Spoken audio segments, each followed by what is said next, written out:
Hello, ladies and gentlemen. Welcome to Pinduoduo second quarter 2020 earnings conference call. At this time, all participants are in a listen-only mode. After management's prepared remarks, there will be a Q&A session. Today's conference call is being recorded. I would now like to turn the conference over to your speaker today, Mr. Huang. Thank you. Please go ahead. Thank you, Rachel. Hello, everyone, and thank you for joining us today. Pinduoduo's earnings release was distributed earlier and is available on the IR website at investor.pinduoduo.com, as well as through global newswire services. On today's call, our CEO, Chen Lei, will make some general remarks on our performance for the second quarter of 2020 and his primary areas of focus going forward. Our VP of Strategy, David Liu, will then elaborate further on our specific strategic initiatives. Last but not least, our VP of Finance, Tony Ma, will take us through our financial results for the second quarter ended June 30, 2020. Before we begin, I'd like to remind you that this conference contains forward-looking statements within the meaning of Section 21E of the U.S. Securities Exchange Act of 1934, as amended and as defined in the U.S. Private Securities Litigation Reform Act of 1995. These forward-looking statements can be identified by terminology such as will, anticipate, and similar statements. Such statements are based upon management's current expectations, the current market operating conditions, and relate to events that involve known or unknown risks, uncertainties, and other factors, all of which are difficult to predict and many of which are beyond the company's control, which may cause the company's actual results, performance, and achievements to differ materially from those in the forward-looking statement. Further information regarding these and other risks, uncertainties, or factors are included in the company's filings with the U.S. Securities and Exchange Commission. The company does not undertake any obligation to update any forward-looking statements as a result of new information, future events, or otherwise, except as required under applicable law. Now it is my pleasure to introduce our Chief Executive Officer, Chen Lei. Lei, please go ahead. Hello, everyone. It's a pleasure to welcome all of you to our second quarter 2020 results announcement. This is my first time communicating with investors around the world as CEO, even though I met many of you 2 years ago in our IPO roadshow. It's great to reconnect, and I look forward to working together again and building ongoing dialogue. I'm joined today by our Vice President of Strategy, David Liu, and our Vice President of Finance, Tony Ma. In the past month and a half, we have been busy with the management transition that was announced on July 1st. It was an evolving process that started 3 years ago, and the recent decision was made with the full support of our board. We've always been thinking about how to create more opportunities to grow the next generation of leaders, and how to keep this organization young, vibrant, and at the same time increasingly institutionalized. This is especially important in our fast-changing tech industry. We need to challenge ourselves continuously and to incorporate fresh perspectives so as to constantly satisfy and serve our users' needs. At the same time, we need to build a solid foundation for long-term and sustainable development of the organization. Having built Pinduoduo into one of the bigger platforms in China and observing the numerous initiatives by the team through the pandemic, we feel the timing was right to pass on to our younger generation of leaders more responsibilities. Pinduoduo has grown at an extraordinary pace in the past 5 years. We were laser focused on our survival and growth. However, in the next few years, my goal is to translate this platform into the next level, one that is vibrant, innovative, energetic, and institutionalized. The management and the board hope to lay the strong foundation over the next few years to create a long-lasting organization and an ecosystem that serves our society. Colin has since taken a step back from the day-to-day management responsibility of a CEO, but he continues to be fully engaged and has been working closely with the board and the management to explore the company's future strategic courses and organizational structure. Colin is also devoting more time to investigate and support fundamental research in areas that become a future driver of a company, such as agri-tech. We believe this new division of labor allows Colin and I to cooperate efficiently and steer a company in its next phase of growth and development. With over 1 trillion RMB of GMV and 683 million annual active buyers, Pinduoduo is operating at significantly larger scale and with much greater complexity today. We have demonstrated that our user-centric strategy works, and we will continue to do what we do well, to offer value-for-money products to our users through a fun and interactive experience. As we continue to see significant potential ahead for our platform, my priority as CEO are on the various internal and external initiatives that we deem necessary to support and generate long-term sustainable values for our platform. Internally, it's important that we continue to make operational decisions efficiently despite our growing number of business units and employees. I'm working with our team to leverage more technology to streamline internal processes and institutionalize best practices. We are also focused on hiring the best talent and improving personal development. We continue to encourage mobility within our organization and motivate our employees to generate new ideas and compete for resources. Externally, we are going to increase strategic investment in our ecosystem, particularly in agriculture value chain.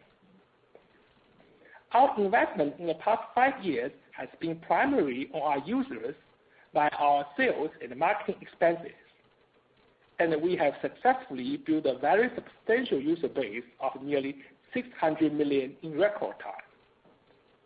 Our average daily parcel volume accounts for approximately 25% of China's daily parcel shipment. However, in terms of average spending per active buyers, we still see substantial upside potential.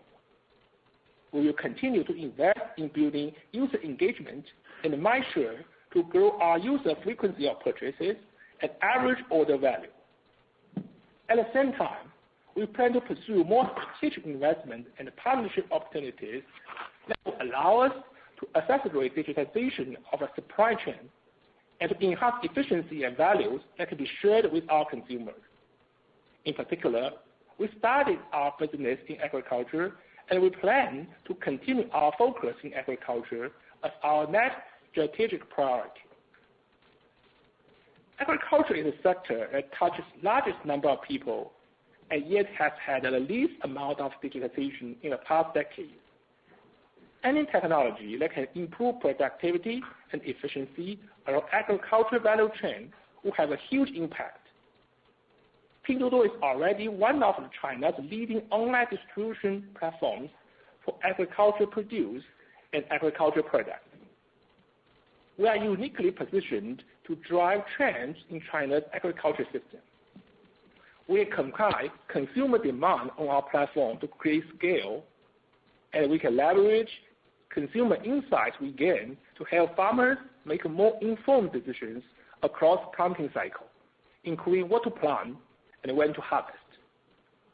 We are prepared to invest in technology and operations across different parts of the agriculture value chain in order to accelerate e-commerce penetration for the category and generate more value for both the farmers and the consumers. Our aim is to further consolidate our position as China's #1 online agriculture platform and to build a worldwide presence in agriculture. Let me now turn over to David to discuss some of our specific thoughts around agriculture. Thank you, Lei. 1 in 4 Chinese workers work in agriculture, but the industry makes up less than 10% of China's GDP. This is because agriculture has lagged behind other industries in digitization. Nearly 98% of farmers in China work on farms smaller than 2 hectares. It is difficult to standardize growing practices and achieve economies of scale. The rural workforce is aging and in decline as young people choose to work in the cities. The lack of coordination for food production leaves farmers vulnerable to price swings, while wastage and high incremental distribution costs add to consumers' burden. Those are the challenges. And the opportunity is that agriculture e-commerce can solve a number of these problems. Based on figures from the Ministry of Commerce, the implied total addressable market in 2019 for B2C agricultural goods sales in China was 8.1 trillion RMB, with less than 7% of these sales taking place online. In contrast, the online penetration for physical goods in total was 23% in 2019. Pinduoduo is already one of the leading e-commerce platforms for agriculture. In 2019, we generated 136.4 billion RMB, or 13.6% of our GMV from agriculture produce and related goods.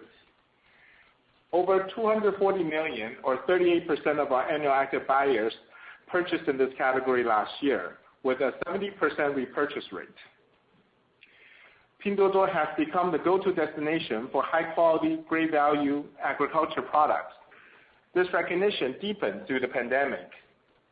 During 618, we saw orders for agriculture products grew 136% to 380 million. Nearly three-quarters of the orders came from Tier 1 and Tier 2 city users. We expect to continue gaining market share in online agriculture, and we see potential for our agriculture GMV to exceed 1 trillion RMB in 5 years. Why do we think agriculture e-commerce can tackle the challenges outlined earlier? Well, put simply, only when you digitize demand and supply, then can you drive efficiency and gains through the value chain in between. Online retail has an advantage in terms of greater visibility. From production all the way to distribution, we have a unique position to make the value chain more efficient and bring more value to producers and consumers through investment and partnership that can also unlock commercial opportunities. Our vision is to realize the economic potential of China's vast agricultural resources by improving its overall quality and production efficiency. Starting with production, our efforts thus far have centered around the development of human capital through farmer training as well as initiation of pilot farms in our Duoduo Farms program. Together with partner institutions such as China Agricultural University, we have imparted farming knowledge and business training to almost 90,000 new farmers thus far, who tend to be younger and more digitally savvy. We see this initiative as a way to see a new generation of farmers who are more adaptive to new technologies. Duoduo Farms is a demonstration of how reorganizing resources through cooperatives and bringing agronomic expertise can help farmers living in impoverished regions sustainably improve their productivity and household income. Duoduo Farms serves as a testbed for us to introduce technologies to farmers such as drip irrigation, while also introducing changes to existing farming practices to drive meaningful change. Building upon these experiences, we plan to invest in technology necessary to implement precision farming, such as robotics, IoT sensors, and low-power data transmission. Precision farming can help optimize inputs, better control diseases, and reduce production costs. Our ongoing smart agriculture competition, jointly organized with the Agricultural University of China and with the support of UN's Food and Agriculture Organization, exemplifies our interest to identify cost-efficient and scalable technology that can be promoted as standardized solution across China. Global teams are competing over 14 weeks to remotely grow strawberries using sensors and machine learning algorithms.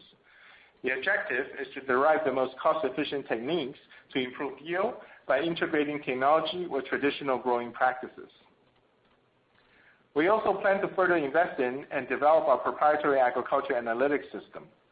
By considering historical and projected data such as price, quantity, geographic distribution, and logistical availability, the system will better advise farmers on which crops of high economic value to plant, how to optimize quality over quantity, and how to achieve more timely distribution. The system will also help refine our recommendations to consumers to reduce mismatch in supply and demand. Traditionally, agriculture produce go through at least 5 layers of distribution before reaching consumers.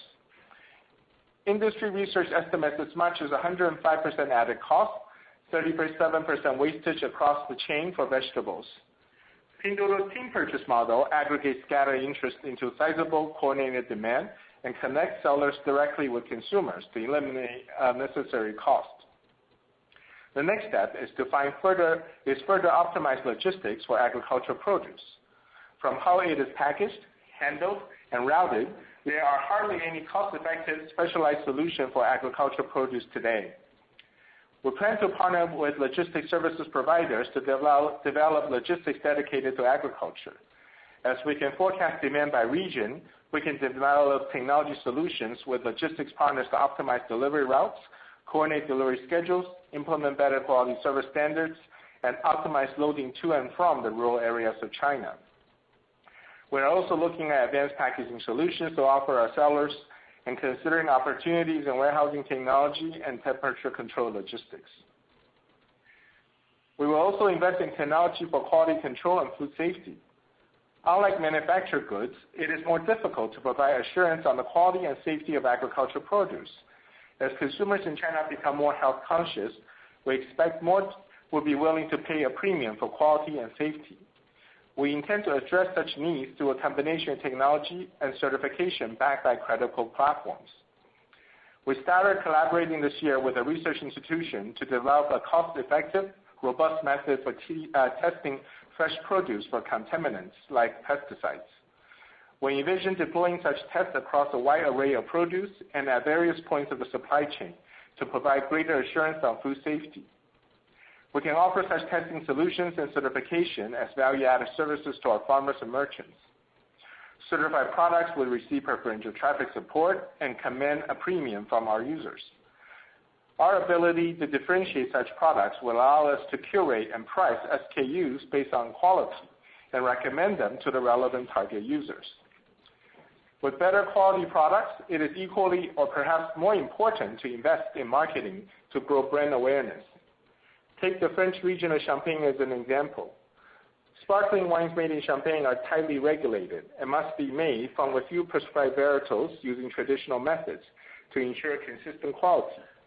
Its sterling, rigorously defended reputation fuels consumers' willingness to pay a premium.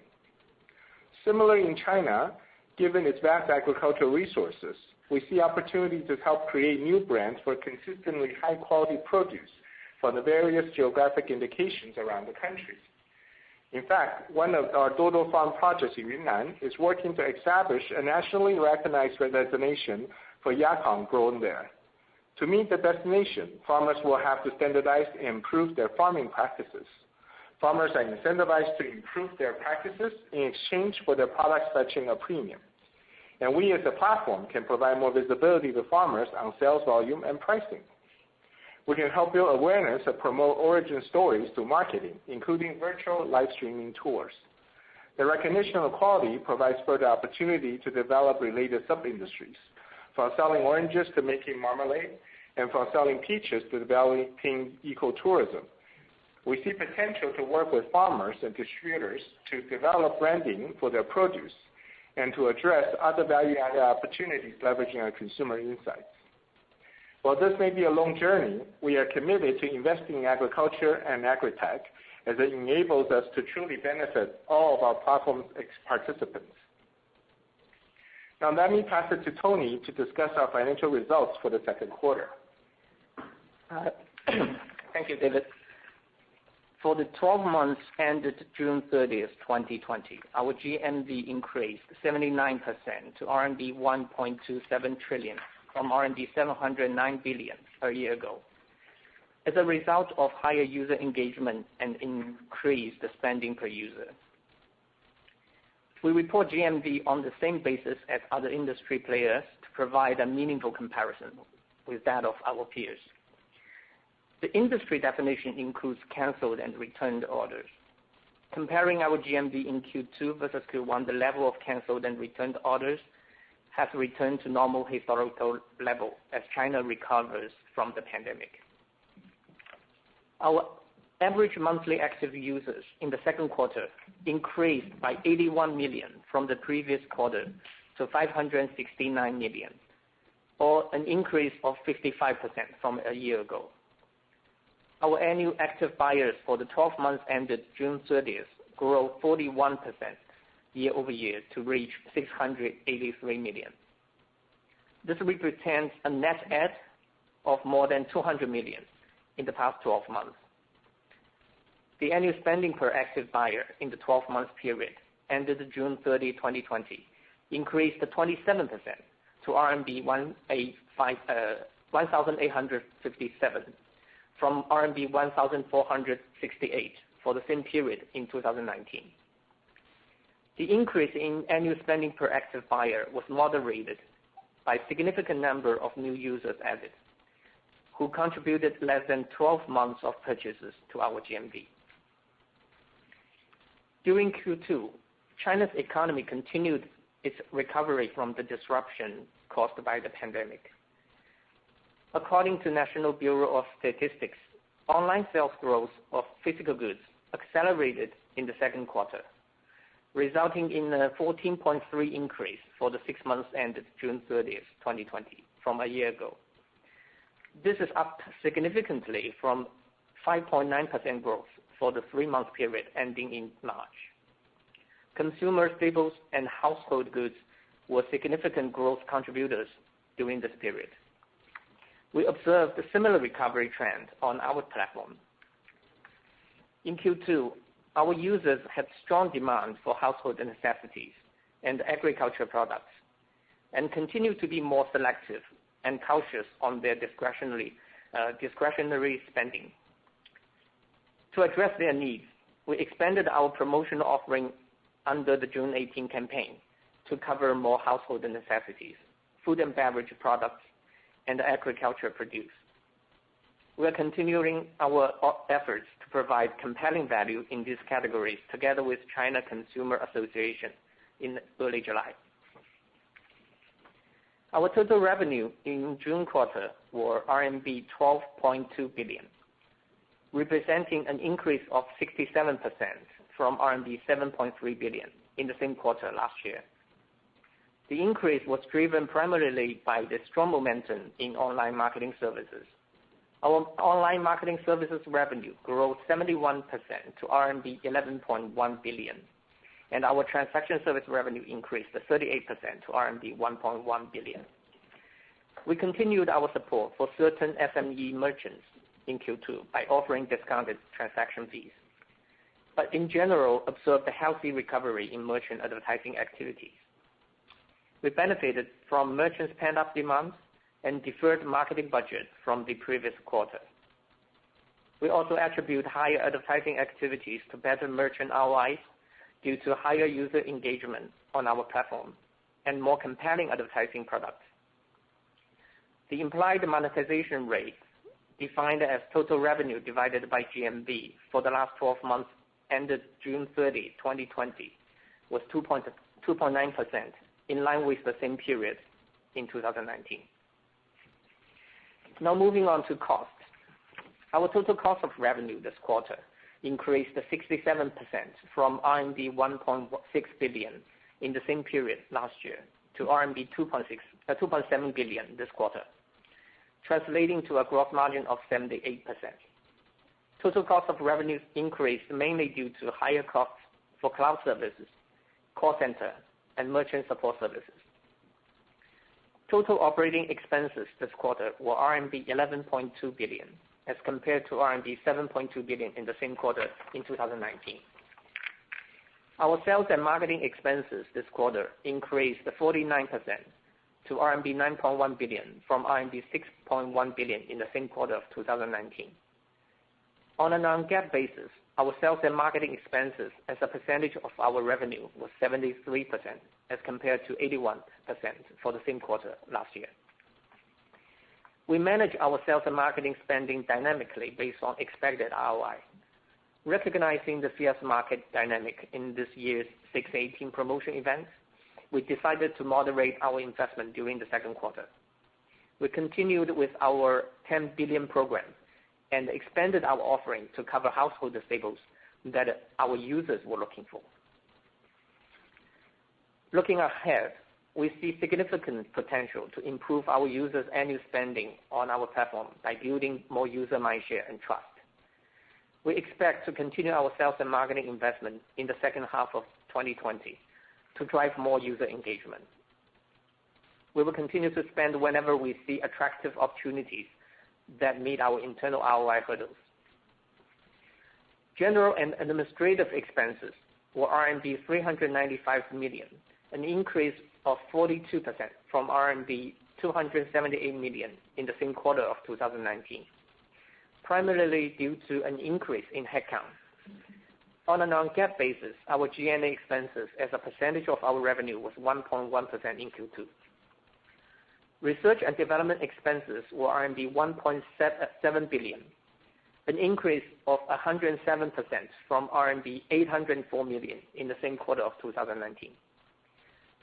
The increase was primarily due to an increase in headcount and the recruitment of more experienced R&D personnel, and an increase in R&D-related cloud service expenses. On a non-GAAP basis, our R&D expenses as a percentage of our revenues was 10.4% in Q2. Technology is fundamental to our operation, and we plan to increase our spending on engineering talent and technological capabilities going forward. So, some of our key R&D initiatives include developing our demand forecasting system for agriculture, database for C2M manufacturers, and the logistic planning system.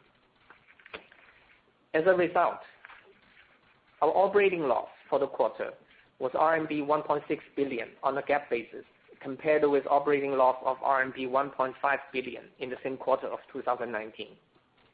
Non-GAAP operating loss for the quarter was RMB 725 million, compared with RMB 898 million in the same quarter of 2019. For the quarter ended June 30th, 2020, we recorded net non-operating income of RMB 740 million, compared with RMB 487 million in the same quarter in 2019. The increase primarily reflects the net impact of higher interest income, interest expenses from amortization of our outstanding convertible bonds, and the gain on fair market value change from long-term investments. We excluded the later two items in addition to share-based compensation in our presentation of non-GAAP metrics. To sum up, our net loss attributable to ordinary shareholders was RMB 899 million on a GAAP basis, as compared to net loss of RMB 1 billion in the same quarter of 2019. Basic and diluted net loss per ADS was RMB 0.75 on a GAAP basis, compared with RMB 0.88 in the same quarter of 2019. Non-GAAP net loss attributable to ordinary shareholders was RMB 77 million, compared with RMB 411 million in the same quarter last year. Non-GAAP basic and diluted net loss per ADS were RMB 0.06, compared with RMB 0.36 in the same quarter of 2019. That completes the profit and loss statement for the second quarter. Now on the cash flow. Our net cash flow generated by operating activities was RMB 5.5 billion, as compared to RMB 4.1 billion in the same quarter of 2019, primarily due to an increase in online marketing service revenues. As of June 30th, 2020, the company's cash reserve, comprising of cash equivalent, and short-term investment, was RMB 49 billion, as compared to RMB 41.1 billion at the end of December 2019. We allocated most of our cash reserve to highly liquid short-term investment to receive better cash yield and maintain flexibility to withdraw and deploy capital strategically as necessary. Finally, let me touch on the ongoing development in the U.S. To prohibit foreign issuers access the U.S. capital market if sufficient audit access cannot be provided to the U.S. Public Company Accounting Oversight Board. On August 6th, the President's Working Group on Financial Market released its report recommending SEC to implement rules that would require issuers to grant PCAOB access to work papers of the principal audit firm in order to maintain listing by January 1st, 2022. The recommendations also provide an option for companies to provide a co-audit from an audit firm that meets PCAOB's inspection requirements. The administration's recommendation, if adopted, would still require SEC to design and put in place detailed implementation rules. We continue to monitor the situation closely and are prepared to work with relevant regulators in China and the U.S. to address these concerns when there's more clarity. We completed our SOX internal control audit for 2019 with no material deficiency identified. We are confident of the quality of our disclosure and the financial reporting, and we are committed to continuing our efforts to provide a high degree of integrity in our accounting. This concludes our prepared remarks. Operator, we are ready for questions. Ladies and gentlemen, we will now begin the question and answer session. If you wish to ask a question, please press star 1 on your telephone and wait for your name to be announced. If you wish to cancel your request, please press the pound or hash key. Your first question comes from the line.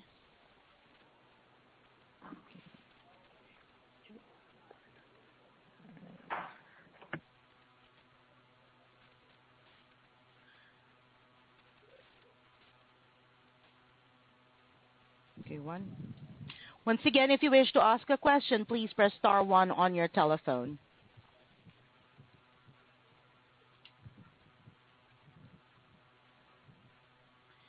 Your first question comes from the line of Gregory Zhao of Barclays. Please ask your question.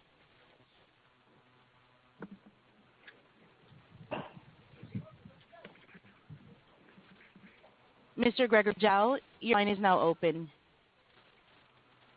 Sorry, I was mute. So thanks for taking my question. We saw PDD make some efforts to move up to the high-end market and started to sell some luxury products, including Tesla cars. So just want to understand a bit more about how this will help you to improve the ARPU and help you to get expanded into the high-end market. A quick one on the year-over-year growth of the GMV growth. So we know last year was the first time you joined the 618 promotion season. So how shall we think about the relatively high base, the impact to your 2Q GMV growth? Thank you. Gregory, thanks for the question. Let me take your first question around brands and products. Our product and brand strategy is actually more oriented around giving users what they want and serving them well. So it is not our intention to build or engaging in the type of promotion that you have seen. The intention is not to drive our AOV. The aim is actually to build Pinduoduo into a destination for quality, authentic, and value for money product across categories and price points. So we are continuing to grow the depth and breadth of SKU across the platform, whether they are branded or unbranded. In fact, as I highlighted in my comments earlier, we are highlighting agriculture as a product category where we think we can strategically add a lot of value over the next few years by investing in our supply chain and making available higher quality and better product for our users.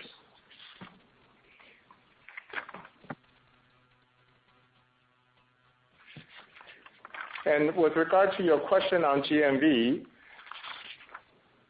first of all, I would like to just remind the audience that comparing our GMV growth in the second quarter versus the first quarter isn't meaningful because of the impact of the pandemic.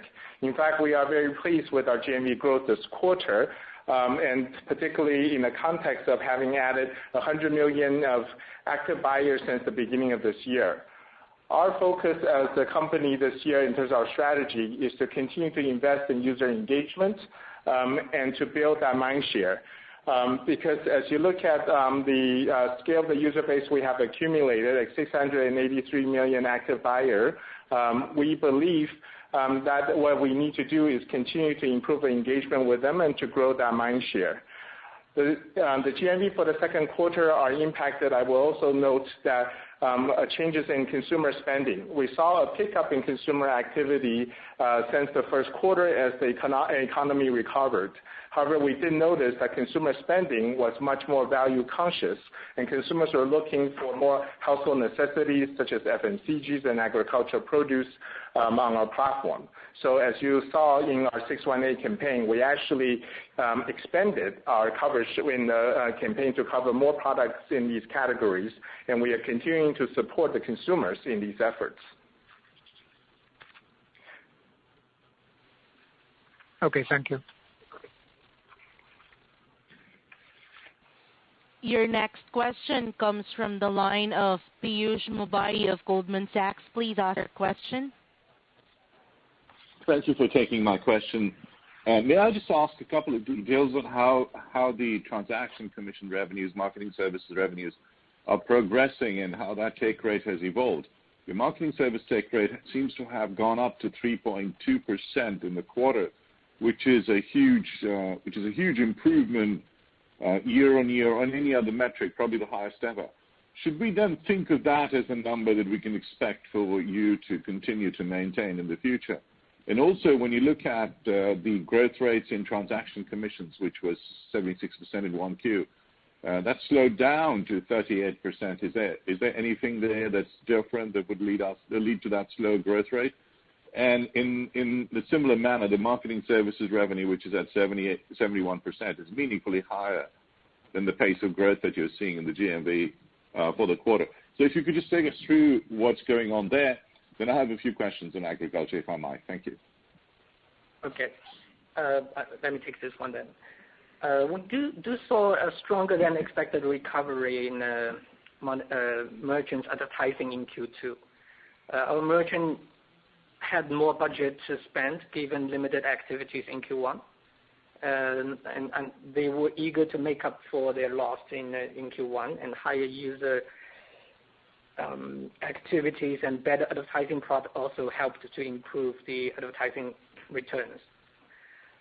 Our higher take rate in Q2 reflects the supply-demand dynamic post the pandemic, actually. The level of returned and unpaid order also returned to the normal level.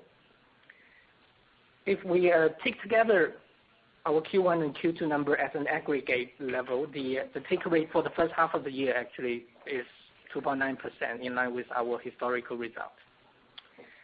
Take rate for us is an output, not an KPI. We try to optimize. Our priority is on our user engagement.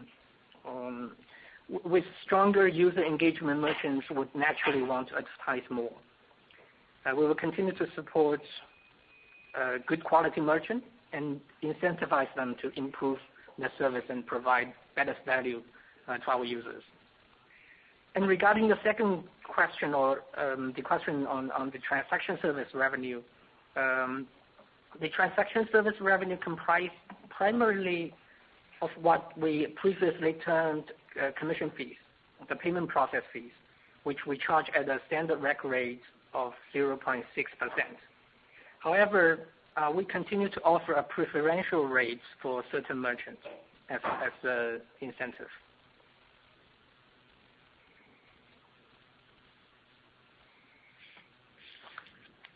And may I just ask a follow-up question? Just wanted to understand what percentage of the GMV today is agriculture, say, for the second quarter.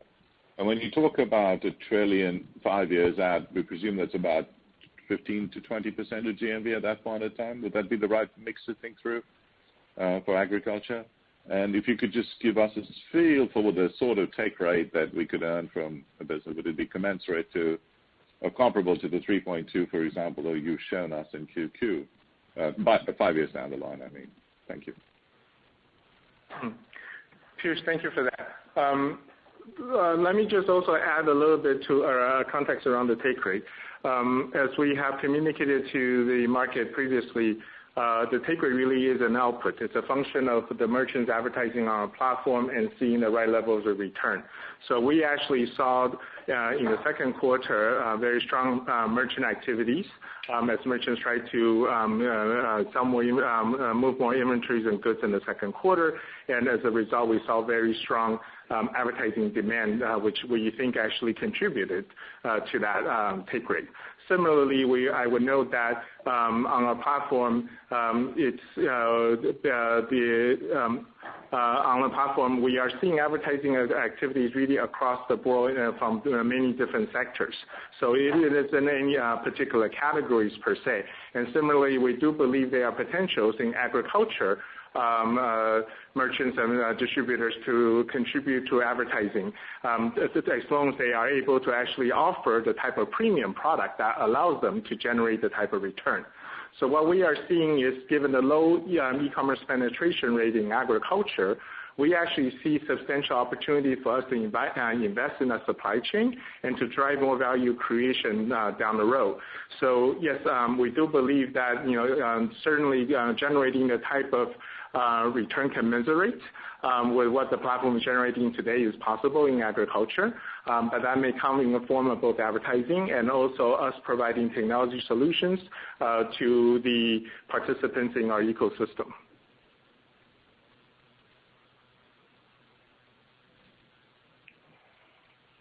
Thank you. Your next question comes from the line of Alicia Yap of Citigroup. Please ask your question. Hi, good evening, management. Thanks for taking my questions. I have a question related to more medium, longer term.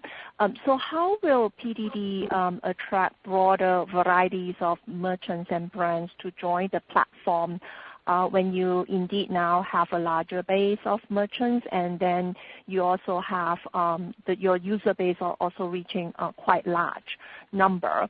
So how do you balance and ensure all the merchants will receive the relevant exposure, and what does PDD need to do to serve this broader range of the merchants, and how will the team purchase model evolve if we get more branded products or branded merchants on our platform? Thank you. Thank you, Alicia. Our strategy around products and brands have not changed.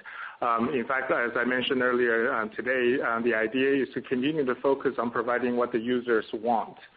So from that perspective, what we are seeing is the team purchase model working, and this is the reason why we have been able to accumulate 700 million users within such a short period of time. And this continues to work because we are a recommendation-based business model focusing on specific SKUs as opposed to on brands, right? So we do believe that everyone's demand on the platform really ranges across different price points for different categories. And through, as we continue to get better our recommendation, we understand the users better. We are able to push them the most relevant products at the most relevant price points. And as the user activities and user engagement grows, the merchants naturally are coming to our platform seeking for growth and more opportunities. And the merchants themselves would be able to get the right level of traffic if they are able to offer the right value for their customer base. So what we are doing is through the algorithms, through our recommendation, working with the merchants to help them provide more suitable products that are targeted at the users. And we believe the algorithm is working and continuing over time, our recommendation will get better. And through a combination of offering the right product and also advertising on the platform, we believe the merchants will continue to see very attractive returns on their investments. Mm-hmm. I see. Okay, thank you. Your next question comes from the line of Thomas Chong of Jefferies. Please ask your question. Hi, good evening. Thanks management for taking my questions. My question is about the business momentum in July and August across different product categories. Thanks.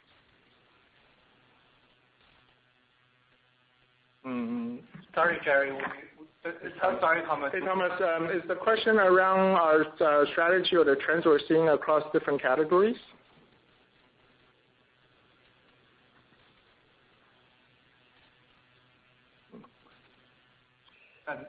Operator, maybe we can take the next question first before we take Thomas back.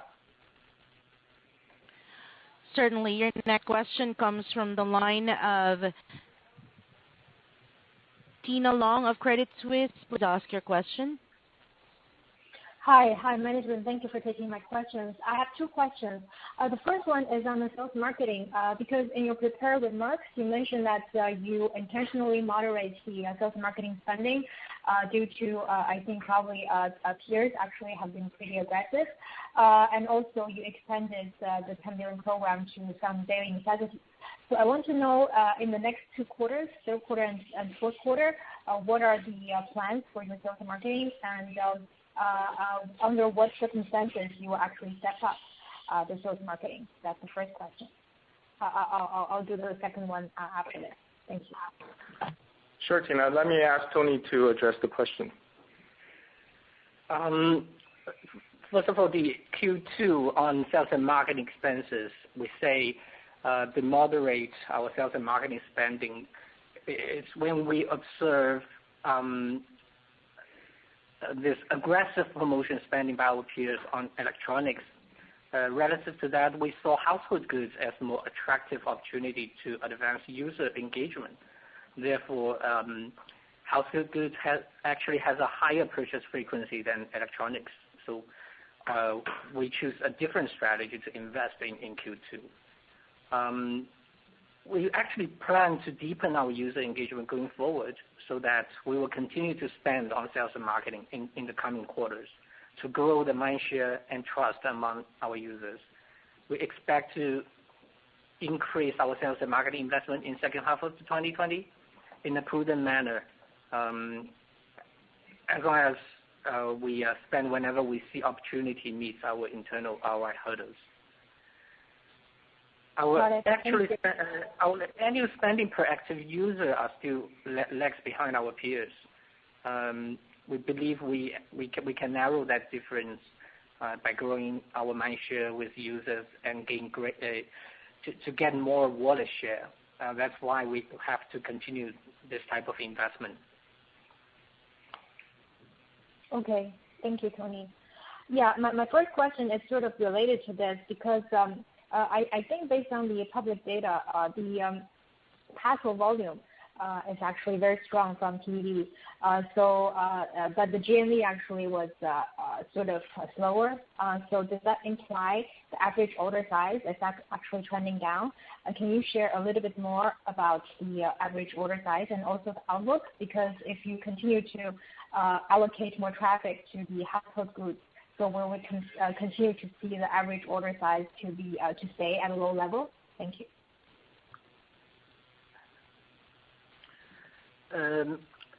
Let me take this. Users tends to associate Pinduoduo as their go-to platform for great savings every day. So for us, we also tend to have a less of a concentrated spike in GMV and the user activities around shopping promotion, unlike our peers. Our user engagement tends to trend in a steady fashion and reflective of our gain in building mindshare. We will continue to invest in the user mindshare and build on high frequency of engagement. In fact, that's what we did in Q2. We noticed the consumer spending was more value cautious, and the consumer were looking for more household necessities, including FMCG agriculture produce. That's why we dedicated our promotional program during the June 18th to include more products in these categories. This definitely have an impact on the AOV. Also, we add almost 100 million active buyers since beginning of this year, and these users are just getting to know Pinduoduo, and actually their contribution to the GMV is less than 12 months. Also, they are still developing their spending behavior on our platform.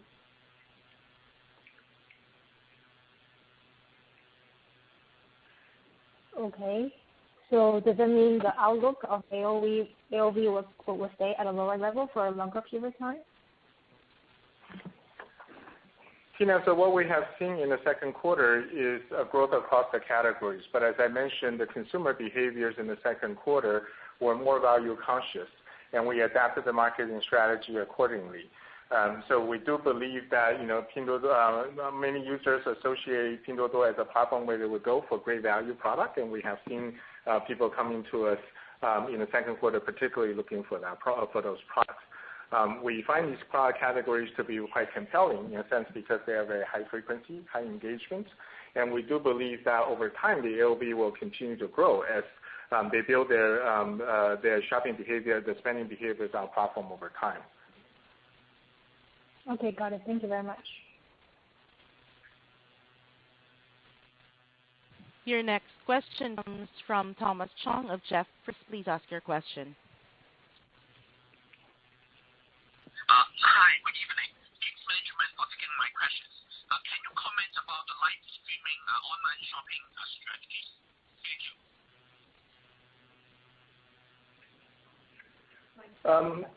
Thomas, in terms of live streaming, we have seen continuing adoption of our merchants using the live streaming as a feature to create engagement with the consumers on our platform.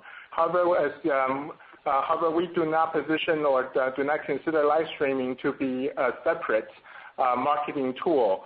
We consider really as part of the integrated experience on our platform. So on Pinduoduo, as you will note, that we don't have actually a dedicated channel at entrance for live streaming. Instead, you actually our users come in contact or come in access to the live streaming room through their browsing experiences. As they explore the SKUs, they will notice that this particular SKU may be in live streaming, and they will click into the live streaming and view the product being introduced. And in that context, they may choose to purchase or they may choose to bookmark the seller.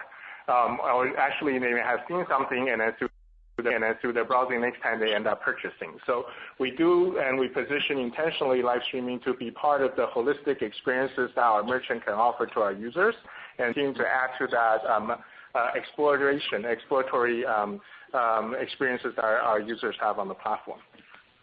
Yes, one more thing I'd like to add is live streaming will be one of the new demands our customer has posed in this year, and actually there are many others. And we try to have a full perspective understanding about our customers, and we actually have more than just one features, try to capture different kind of needs, different kind of demands our customer has had since the starting of this year. So I would believe that live streaming just be one of them, but not all of them. Thank you. Thank you, Thomas. Operator, next question, please. Your last question comes from the line of Binnie Huang of HSBC. Please ask your question. Hi, good evening, management. Congrats on a strong improvement in the bottom line. I have two questions here. First question is on the monetization rate. It's true that the second quarter, the monetization rate sharply increased to 3.2%. But if we look at it on a half-year basis, right, there's around a 2.5, which is just similar to what we have did in the past years. So should we just think of it, this is more about a rising ad spending from the pent-up demand, or should we think about second quarter, is there some structural positive drivers that can last into the second half of the year? So it's just directionally thinking about it. And then following on that is that if you're thinking about the rising online marketing, from which advertising category? Is it because that we also do more, management said about the agricultural advertiser and FMCG, do they tend to see bigger ad spending? Like do they have a bigger ad pocket?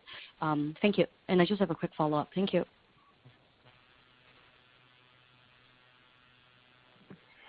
Hey, Binnie, thank you for the question. Your question around the take rate. I would say that, and as I would say that take rate itself really is a function of a merchant investing on buying advertising to generate return for their sales. And as many of you have noted in your interviews with merchants, the advertising return on our platform are better than that relative to our peers. So it is. I would consider. I urge you to consider the advertising spend for our merchants from that perspective. Of course, it is true that because in the first quarter, the merchants weren't in a position to spend the advertising budget. So we did benefit from some of that pent-up demand. But our conviction is that as long as we continue to deliver better or a good, solid, attractive advertising return to the merchants, they will continue to advertise. So we're doing this both in terms of improving our recommendation algorithm, but also improving better advertising products. So as an example, we rolled out at the end of last year a product that helps a smart tool that helps merchants optimize their advertising return, as an example. So many of the merchants on our platform may not be as savvy and they don't really understand how to optimize for keywords or for banner ads. However, by using our automated system, they at least are guaranteed a minimum threshold return, so they are in a better position and more willing to spend. So we do think that part of that pickup has to do with the better advertising products that we are providing, and also, of course, you cannot do this without a very, very active user. So as I mentioned on our call, our strategy this year is to continue to invest in user engagement, and with user engagement, we believe the return to merchants advertising will continue to be attractive, and they will continue to have that demand over time. As your question specifically around advertising tools, as you know, we started our advertising business primarily in search. But as our business model focuses on recommendation, we have seen pickup, and we expect to continue to see pickup, see advertising as a contributor to the online marketing services revenue. Okay. Thank you so much. And just a quick question here is that is a very good quarter that we see the operating margin is historically the narrowest in terms of the losses. It's a significant improvement in the operating margin side. Do you think this is something that we can extrapolate because of this efficiency, and we reach kind of like an equilibrium as to how much we spend and then how much we can grow our top line? Or is it that we should expect some quarterly fluctuation? Because I do understand sales and marketing is that's quite impacted by seasonality. So should we think about this to extrapolate into the second half? And is that something that is kind of like we reached this inflection point already? Thank you. Yeah, I think you're talking about the profitability question here. Yes, that's right. Our Q2 results do demonstrate how leverageable our business model is and how we could deliver profitability in the short term. But we don't believe it is the right strategy to focus on a short-term profit over a sustainable long-term value. Our vision is to offer value for money products to all users through fun and interactive shopping experience. We still need to continue our investment to grow user mindshare and engagement, as we mentioned several times in the prepared remarks. So we are not considering profitability in this year. Okay. Actually, we also plan to step up our investment in our ecosystem through a strategic partnership and capital investment to better support our merchant in offering better value and better service to our users. Okay. Thank you. That's very, very clear, super clear. Thank you so much. Thank you. Thank you, Binnie. I would now like to hand the conference back to the presenters for the closing remarks. Please go ahead. Thanks, operator, and thanks everyone for joining us on the conference call today. If you have any further follow-up questions, please feel free to reach out to the IR team. We're always here for you. Thank you, and have a good weekend. Ladies and gentlemen, that does conclude our conference for today. Thank you for participating. You may now all disconnect. Hang up.